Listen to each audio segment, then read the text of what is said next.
Hello everyone, welcome back to our channel. Today we are going to create a basic geometric shape using Fusion 360. So let's get started. As you can see from the image, we are going to create a 3D model with specific dimensions. The model has a basic geometric shape. We'll try to create it in two simple steps. First, choose front plane and start making the profile as shown in the model. Create a rough profile first, then give the dimensions to it so it is completely defined.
After creating the profile and defining it, exit the sketch and choose Extrude command.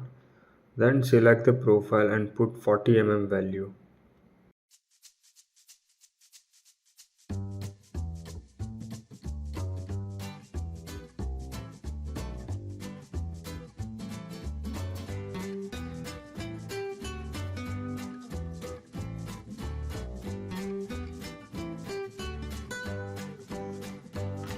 And there you have it. We have successfully created our basic geometry shape in Fusion 360. Remember, practice makes perfect, so don't be discouraged if you don't get it right the first time. If you found this tutorial helpful, please give it a thumbs up, leave a comment, and don't forget to subscribe for more tutorials. Thanks for watching.